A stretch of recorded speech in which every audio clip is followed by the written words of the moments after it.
The COVID-19 pandemic has greatly impacted global public health research, including our research efforts at Sabin. One of my team's main focuses is a large enteric fever surveillance study in Asia, more specifically in Pakistan, Bangladesh, and Nepal. And in the early stages of the pandemic, the locally mandated lockdowns impacted the ability of both staff and study participants to engage in the research activities.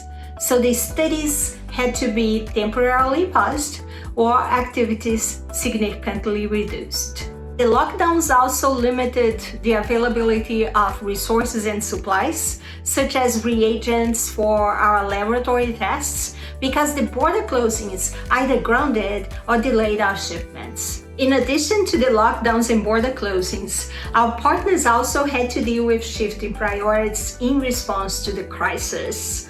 For instance, our partners in Bangladesh diverted the entirety of their laboratory operations to assist the national government in the testing and sequencing of SARS-CoV-2. This is all happening as our research staff are frequently at an increased risk of exposure to COVID-19, given that they primarily work in healthcare settings. And it's been very difficult to source and secure personal protective equipment for our staff.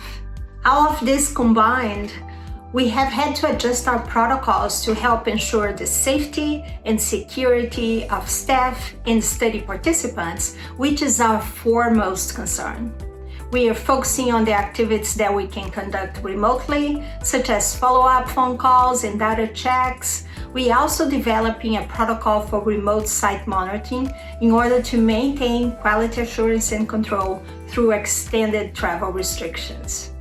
In these very difficult times, the response to the pandemic from the global public health research community has been remarkable. From the scale of investments and resources to the collaborative approach to research and data sharing from all corners of the globe, the last 6 months have been awe-inspiring and has catalyzed a new era of innovation in how to conduct public health research. That being said, as the global public health community rallies around the COVID-19 response, it's absolutely critical that we not lose sight of the multitude of other public health concerns that also require our urgent attention and investment, perhaps even more so now, given the disruptions caused by COVID-19. On that note, I would like to thank all my research partners and my amazing team at Sabin, who have adapted to the new landscape so well and innovated under such complex circumstances.